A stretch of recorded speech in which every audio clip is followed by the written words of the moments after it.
നമസ്തേ. നമ്മുടെ മുതിർന്നവരെല്ലാം നമ്മളോട് പൊതുവെ പറയാറുള്ള ഒരു കാര്യം ഗുരുവിനെ അനുസരിക്കണമെന്നാണ്. ഗുരു എന്ത് ചെയ്താലും അതെല്ലാം ശരിയായിരിക്കും, നമ്മുടെ നന്മയ്ക്ക് വേണ്ടിയായിരിക്കും അദ്ദേഹം നമ്മളോട് എന്തെങ്കിലും പറയുക, അല്ലെങ്കിൽ അദ്ദേഹം പ്രവർത്തിക്കുന്നതൊക്കെ ശരിയായിരിക്കും, അല്ലേ? ഇത് നാം പൊതുവെ കേൾക്കാറുള്ള ഒന്നാണ്. ശരിയാണ്, ഗുരുവിനെ നാം അനുസരിക്കണം. എന്നാൽ ഗുരു തെറ്റ് ചെയ്താലോ? നാം അതിനെ അനുസരിക്കണോ?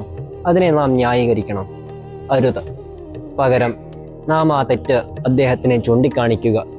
അദ്ദേഹം അതിനെ സ്വീകരിച്ച് തിരുത്തുകയാണെങ്കിൽ നമുക്ക് അദ്ദേഹത്തിനെ ഗുരുവായി തന്നെ സ്വീകരിക്കാം. അല്ലാത്ത പക്ഷം ആ തെറ്റ് അദ്ദേഹം വീണ്ടും ആവർത്തിക്കുകയാണെങ്കിൽ അദ്ദേഹത്തിനെ നമുക്ക് തള്ളിക്കളയാം. ഇത് ഞാൻ പറയുന്നതല്ല, മറിച്ച് മഹാഭാരതം, വാൽമീകി രാമായണം മുതലായ ഇതിഹാസ ഗ്രന്ഥങ്ങളിലും മറ്റ് ശാസ്ത്രഗ്രന്ഥങ്ങളിലുമെല്ലാം ഇതിനെക്കുറിച്ച് പ്രതിപാദ്യമുണ്ട്. അതിൽ വാൽമീകി രാമായണത്തിൽ ലക്ഷ്മണൻ ശ്രീരാമചന്ദ്രനോട് പറയുന്നു, ഗുരോരപ്യവലിപ്തസ്യ കാര്യമജാനതഃ ഉത്പഥം പ്രതിപന്നസ്യ കാര്യം ഭവതി ശാസനം. ഗുരോരപ്യവലിപ്തസ്യ, അപ്യവലിപ്തസ്യ ആയത് അഹങ്കാരിയും താൻ പറയുന്നതെല്ലാം ശരിയാണ് എന്ന വിചാരമുള്ളവനുമാണെങ്കിൽ, കാര്യമജാനത, എന്താണ് ചെയ്യേണ്ടത്, എന്താണ് ചെയ്യാൻ പാടില്ലാത്തത് എന്നതിനെക്കുറിച്ച് ധാരണയില്ലാത്തവനാണെങ്കിലും, ഉത്പഥം പ്രതിപന്നസ്യ, ശരിയായ മാർഗത്തിലൂടെ ചലിക്കാത്തവനാണെങ്കിൽ, കാര്യം ഭവതി ശാസനം, നാം അദ്ദേഹത്തിനെ പറഞ്ഞു മനസ്സിലാക്കുക, അല്ലെങ്കിൽ ശാസനം, മാറ്റുക, ശിക്ഷാർഹനാണ് അദ്ദേഹം, അദ്ദേഹത്തിനെ നാം ഉപേക്ഷിക്കുക. ഇതാണ് ശാസ്ത്രം നമ്മളോട് പറയുന്നത്. ആയത് ഗുരു തൻ്റെ ധർമ്മത്തിന് വിപരീതമായി നടക്കുന്നവനാണെങ്കിൽ നമുക്ക് അദ്ദേഹത്തിനെ മാറ്റിക്കളയാം. നാം അദ്ദേഹത്തിനെ അനുസരിക്കേണ്ട കാര്യമില്ല, ആ ഗുരുശാപം നമുക്ക് ലഭിക്കുകയില്ല. ഇത് ശാസ്ത്രം പറയുന്നു.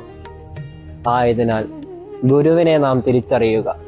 ഗുരു ചെയ്യുന്നത് ശരിയാണെങ്കിൽ ശരിയാണെന്ന് പറയാനുള്ള കരുത്ത് നമുക്കുണ്ടാവട്ടെ. തെറ്റാണെങ്കിൽ ആ തെറ്റിനെ നാം ചൂണ്ടിക്കാണിക്കുക. അല്ലാത്ത പക്ഷം അദ്ദേഹത്തിനെ നാം സ്വീകരിക്കേണ്ട കാര്യമില്ല. അദ്ദേഹം ചെയ്യുന്ന തെറ്റുകളെ നാം ന്യായീകരിക്കേണ്ട കാര്യവും നമുക്കില്ല. കഴിഞ്ഞ അധ്യായത്തിൽ ഞാൻ പറഞ്ഞ പോലെ ശിഷ്യവിത്ത് താപഹാരിയാണ് ഗുരു. ശിഷ്യന്റെ താപം ഹരിക്കുന്നവനാണ്.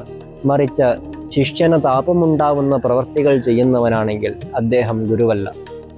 ആയതിനാൽ ഗുരുവിനെ നാം തിരിച്ചറിയുക. നമുക്കനുയോജ്യമായ ഗുരുവിനെ നമുക്ക് കണ്ടെത്തുവാൻ സാധിച്ചില്ലെങ്കിൽ കൃഷ്ണം വന്ദേ ജഗദ്ഗുരു, ആ പരമാത്മാവിനെ തന്നെ ഗുരുവായി സ്വീകരിക്കുക. നാം പക്വമാകുമ്പോൾ നമ്മുടെ മുമ്പിൽ നമുക്കനുയോജ്യമായ യഥാർത്ഥ ഗുരു പ്രത്യക്ഷപ്പെടും. ആയതിനാൽ നമുക്ക് നേർവഴി കാട്ടിത്തന്ന എല്ലാ ജഗദ്ഗുരുക്കളെയും സാഷ്ടാംഗം പ്രണമിച്ചുകൊണ്ട് നിർത്തുന്നു. കൃഷ്ണാർപ്പണമസ്തു.